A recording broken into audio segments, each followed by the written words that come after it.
Jadi nanti pada latihan itu kita akan nemuin style kita sendiri gitu, bahwa ini yang cocok buat aku, cocok buat saya belum tentu cocok buat kalian-kalian kan. Itu yang mesti teman-teman lihat juga gitu. Kalau kuncinya itu sih, kuncinya itu kenyamanan kita dalam kita menggunakan uang kita, ya di alokasi money, kita money management kita, lalu disiplin kita, trading plan, trading rules, analisa fundamental, technical, banyak banget yang kita harus belajar gitu. Tapi itu nggak bisa langsung kayak pengen semua dipelajari, ya kan? Jadi kayak semua tuh butuh step by step yang memang nggak langsung bisa semua gitu. Nggak apa-apa, pelan-pelan aja dengan modal yang nggak usah besar-besar, tapi kalian kalau misalkan nyangkut atau kalian cut loss tuh nggak stres, bisa tidur, bisa makan gitu. Jadi itu yang, karena orang itu kan pengennya cuan cepet ya. Nah ini yang mesti digaris bawah. Kayak gak usah FOMO juga kalau lihat teman kalian, wah dia cuan banyak nih, katanya mulu gitu kan. Nah kita nggak pernah tahu portofolionya boncosnya gimana gitu kan.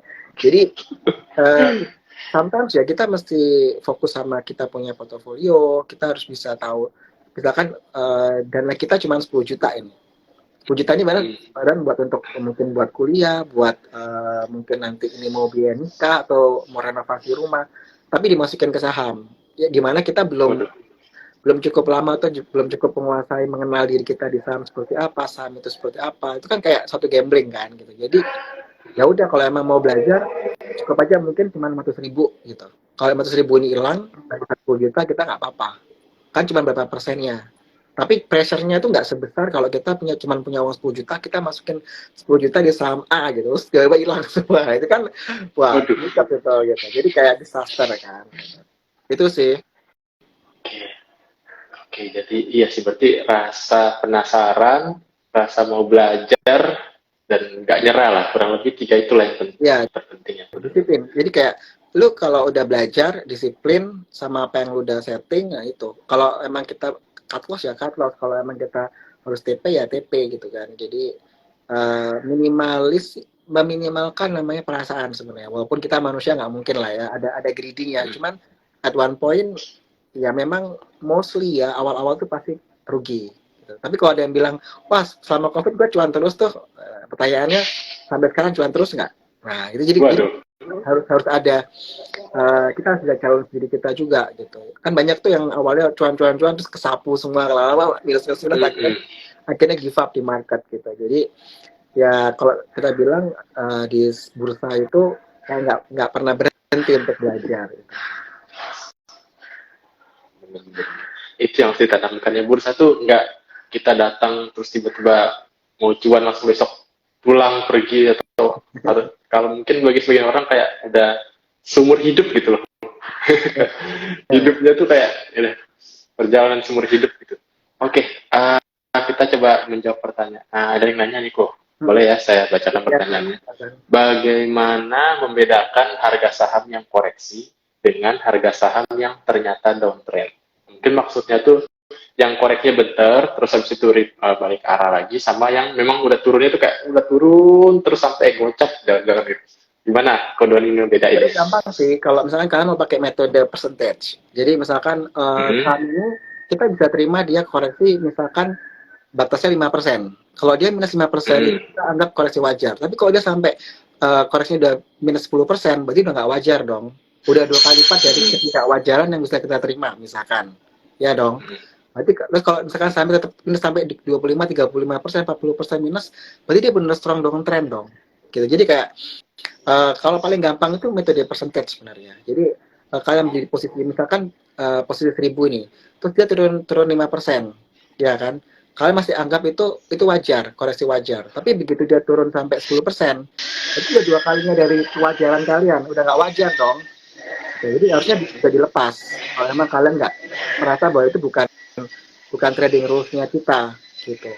Tapi kalau teman-teman bicara teknikal, mungkin kalian pakai SMA apa? MA5, MA20, MA50 gitu ya. Begitu saham itu menembus sampai MA50 ke bawah ya maksudnya, berarti ya udah selesai gitu kan. Jadi kalian mesti lihat fase downtrend-nya itu seberapa besar kalian, menurut kalian itu sudah nggak wajar gitu ya. Banyak orang pakai mungkin sampai MA 100, 50, 20, 5 gitu kan. Ya itu gimana kalian melihatnya. Tapi kalau buat aku, kalau jelas-jelas dia polanya turun-turun terus, ya berarti bukan koreksi yang wajar. Tapi kalau ada yang menyambung sama valuasi, nah ini misalkan gini, saham A gitu ya, dia harga wajarnya misalkan 1.000, tapi sekarang dia harganya 3.000.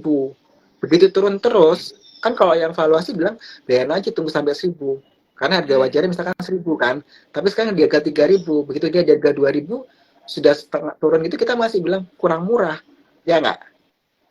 Gitu. Jadi sampai 1.000 pun kalau di orang value investing dia ada namanya margin of safety, ya kan? Dia minta diskon lagi. Oh, MOS-nya 30% nih kalau diajarin di training kan.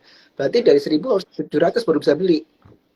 Gitu. Jadi begitu dia strong downtrend, tunggu aja sampai 700 gitu. Ya nggak? Sedangkan yang udah beli 3.000 udah keringet dingin tuh. Jadi kita mesti lihat ya, si Maria Adriani. Jadi tergantung kalian gitu.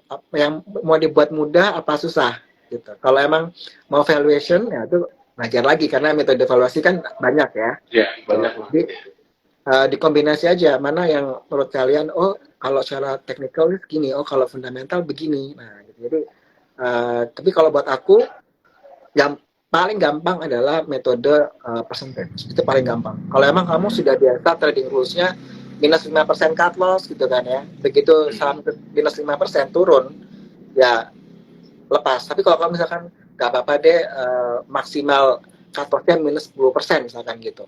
Ya kan? Begitu 10% harus lepas.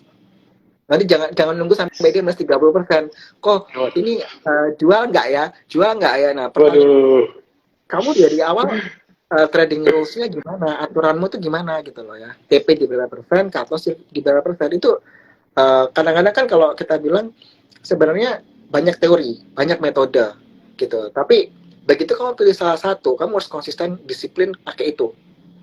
Jadi kayak trial and error gitu loh. Oh, hari ini gue pakai metode percentage, 1 bulan deh gue pakai gitu. Terus bulan depannya, gue mau pakai valuasi metodenya. Gue mau pakai, nah macam-macam. Di situ kan bisa praktekin mana yang menurut kalian cocok buat kalian gitu kan. Atau emang menurut kalian aku mau buat metode baru gitu. Tiba-tiba punya cara baru, misalkan kayak 24 6 12 stage-nya. Gitu kan ya, kayak 2 stage, 4 ke bawah, 4 ke atas, atau 4 ke atas, 2 ke bawah. Nah, itu kan suatu hal yang simple. Nggak perlu pakai kalkulator sebenarnya. Cuma kalau kalian lihat di bid and over-nya, begitu kan pakai 36 gitu. Kalau dia 3 ke bawah, 6 ke atas, 6 ke atas TP, 3 ke bawah cut loss. Nah, itu lebih gampang. Atau 48. Begitu dia stepnya 4 ke bawah, cut loss, 8 ke atas. Begitu itu 8 ke atas 8, TP. Nah, itu hal-hal yang simple. Yang mungkin teman-teman bisa, kayak aku ngomong gini kan gampang ya, karena itu yang biasanya kalau kita training ya yang paling simple. Yang terutama kalau yang ikut training udah ibu-ibu, emak-emak ya, suruh pakai persentage kalkulator, aduh males gitu ya. Oke, kita cuma hitung, bukan hitung kancing ya, itu kayak hitung dari harganya 1.000 ke misalkan 1.000 ke 975 ke 950. Nah, itu kan step-stepnya gitu ya. Atau 1.000 ke 995, 990. Nah, itu kan berapa step dia turunnya gitu. Jadi itu paling gampang sebenarnya, kayak 4, 8, 3, 6, 5, 10, 5 ke bawah cut loss, 10 ke atas TP. Nah, itu cara simple yang harusnya semua orang bisa ya. Simple lah itu. Nggak pakai yang teori-teori yang gimana atau teori yang rumit gitu. Tapi kalian disiplin nggak sama trading rules yang bakalan buat. Jadi sebenarnya pada itunya sih, kalau teman-teman disiplin sih seharusnya aman-aman aja sih.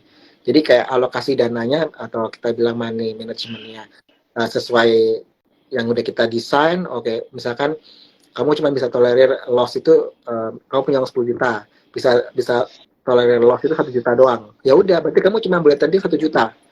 Dan jadi kalau ada uang, kalau kekayaan kamu 10 juta atau uang dinginnya 10 juta, kamu masih pemula, kamu cuma bisa menerima loss-nya 1 juta atau 10%.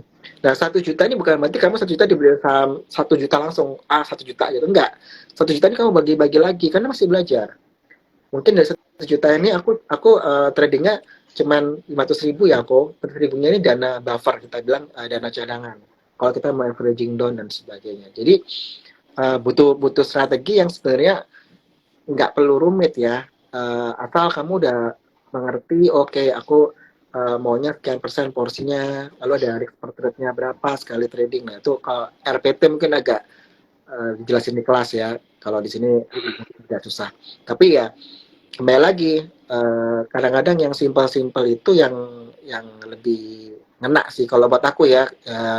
Yang simpel-simpel itu kadang-kadang lebih kena buat kita dibandingin yang rumit-rumit gitu, malah jadi ruwet gitu. Iya, bener-bener kok. Wah, terima kasih, itu kayak kasih kita sedikit tamparan gitu. Berarti itu punya aturan, terus mau disiplin sama aturan yang udah dibuat ya sebenarnya ya. Kayak kita tuh mau balik lagi kita sampai lupa judul dari lagi ini lupa. Judulnya kan mencari saham hidden gems di tengah IHSG yang galau. Nah, Apa nih? coba saya kasih Judulnya apa nih judulnya? Judulnya mencari saham hidden gems di tengah IHSG yang galau. Oke. Nah, ini mungkin saya mau kasih tahu maksud dari hidden gems dulu ya. Karena di sini saham hidden gems itu kayak saham yang bagus sebenarnya secara fundamentalnya, secara bisnisnya masih bagus. Cuma memang mungkin karena belum waktunya atau kurang sentimen atau mungkin flow yang masuk masih kurang, jadi dia nggak kemana-mana gitu kok. Mungkin kalau dari Kodon sendiri punya nggak gimana ngelihat saham yang sebenarnya bagus nih, tapi dia tuh kayak tinggal nunggu waktunya aja buat naik, ada nggak Kodon ini? Ciri-cirinya gitu, tanda-tandanya. Kayak hidden gems itu kan kayak kalau orang Indonesia bilang kayak mutiara terpendam ya. Jadi di dalam laut kita lihat gitu kan. Biasanya kalau kayak gitu volumenya nggak besar. Jadi kayak belum ada orang yang kalau kita bilang mau nggak beli saham ini, kayak nggak lah itu minus terus, atau kalaupun dia untung tapi nggak banyak yang mau masuk karena secara volume dia kecil atau belum rame, belum dibicarakan banyak orang. Kalau dibilang sebentar, aku tuh ada suka saham Hero kali ya. Jadi Hero ini udah lama, cuman mungkin disclaimer on ya, mungkin ini bisa jadi turnaround story untuk Hero, karena kan dia ada IKEA ya. Jadi mungkin one day Hero bisa jadi S hardware ya, kemungkinan kalau aku lihat.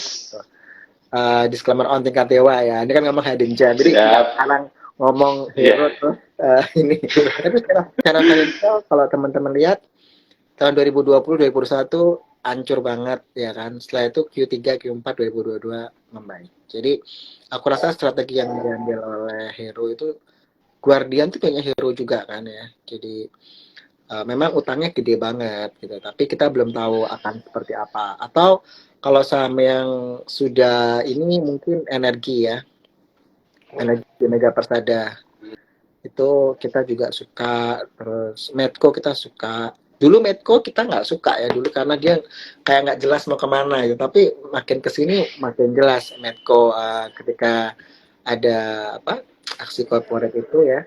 Coba kita ini Medco kita lihat ya di.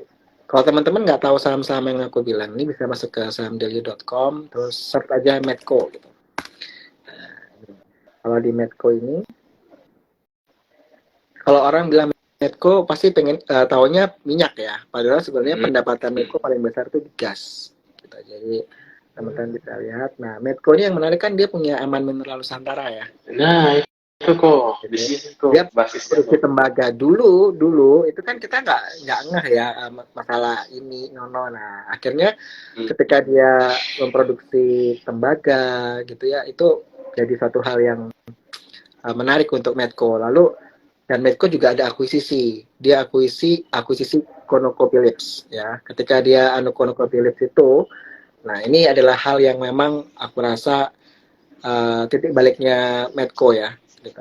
Karena dia ada minyak sama gas gitu, ada blok koridor gitu ya, ada dua blok yang memang kurasa cukup signifikan untuk pendapatan dari Medco. Itu salah satu contoh sih, kayak yang dulu orang selalu mikirnya Medco tuh lebih cenderung minyak, padahal kalau dipelajari lagi Medco tuh lebih ke gas, terus dia ada akuisisi ConocoPhillips, terus dia ada anak usahanya tuh Aman Mineral. Nah, Aman ini kan mau IPO, ya kan? Ya, Nah, itu jadi ya. sentimen yang orang tunggu-tunggu juga. Itu salah satunya seperti itu.